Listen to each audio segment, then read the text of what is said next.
boys and girls. My name is Mrs. Fuller. This is my lab assistant. Her name is Spring. She's a ball python. She's getting real thrilled there. I'm going to let you see her sweet little face and sticking her tongue out, trying to figure out who all these people are. Well, she's a living thing.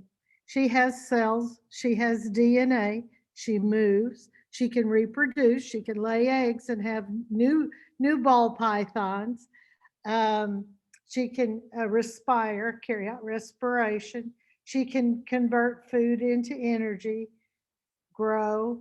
So she fulfills all those living things.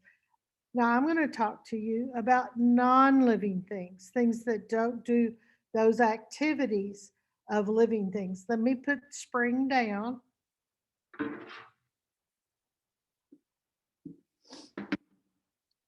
And let me share my screen with you, and we're going to look at some non-living things that are in the ecosystem. So,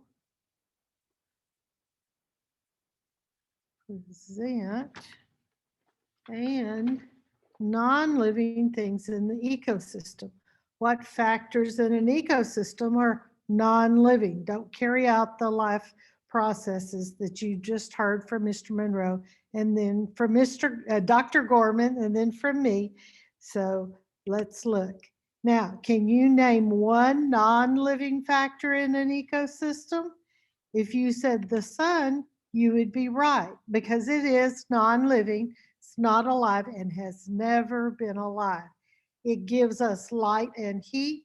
Plants need light to carry out photosynthesis.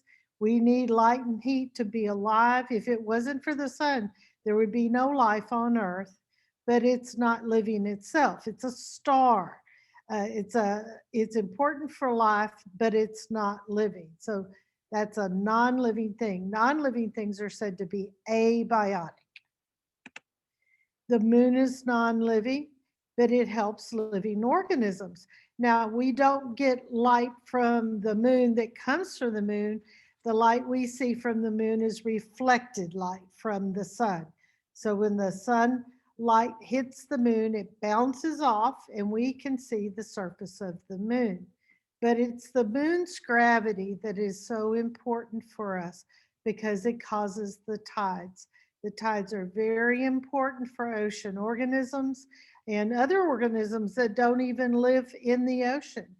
The moon cannot have babies, doesn't carry out respiration, doesn't eat food. It moves in that it's revolving and rotating around the earth. It does that at the same time, so we say it has a synchronous rotation, but that's not because it's alive, it's because of the motion of the solar system. Wind is not living, a non-living, abiotic. It's not alive, it's never been alive. It's caused by the uneven heating of the earth by the sun. Sorry, wind has never been alive. We can't even see the wind, but we can feel it on our face and our skin. And we can see the results of the wind as it goes by us. When it picks up leaves and they moves them around, we know the wind is doing that. Look at the windmill there in the picture. We have a windmill here. When you come to see us, hopefully next year, you can see our windmill. Our windmill is the old-fashioned kind. It's circular. It has blades. The blades catch the wind, which turns a rotor, which turns a generator, which helps it pump water from deep in the earth.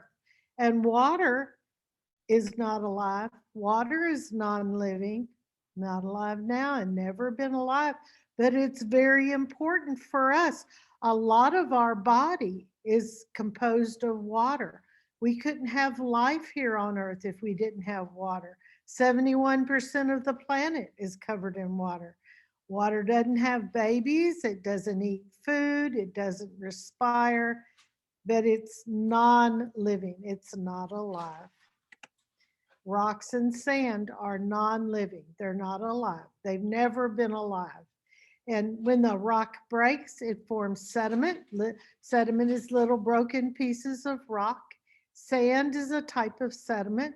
Sand is sand size. If you've ever been to the ocean, to the beach, or you've been to the to desert, or if you've ever played in a sandbox, like in preschool, all those things are not alive. They're non-living. Are they important? Yes, they're very important, but they're not alive. Air is non-living. The atmosphere is the layer of air around our earth. We need air in order to live. Both plants and animals need air in order to carry out their life processes, but it's not alive. Doesn't have babies, doesn't have cells, doesn't have DNA, doesn't respire, doesn't eat, doesn't carry out any of the life processes that we associate with biotic things. Temperature and humidity are non-living factors in an ecosystem.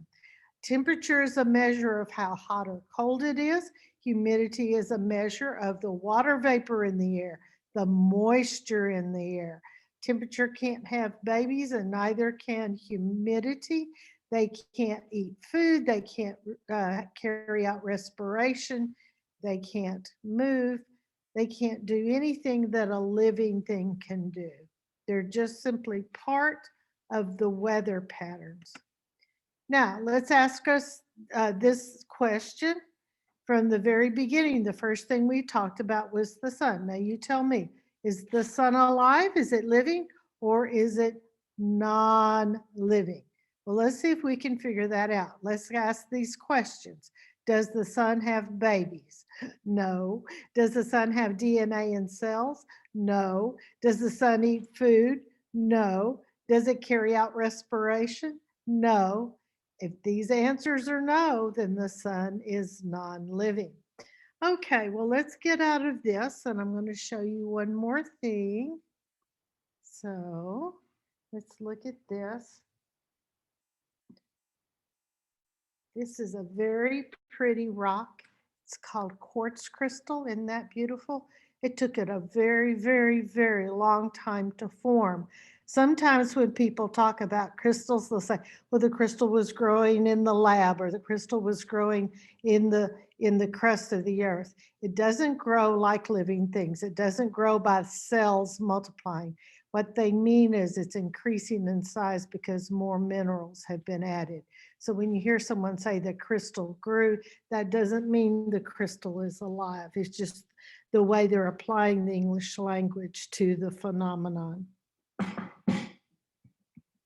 And finally, this is water. It's from a Texas aquifer from Navasota, Texas. It's very useful. I drink a lot of water. I bet you do too. All living things need water, but it's not alive. Even though it helps us be alive, it's not alive.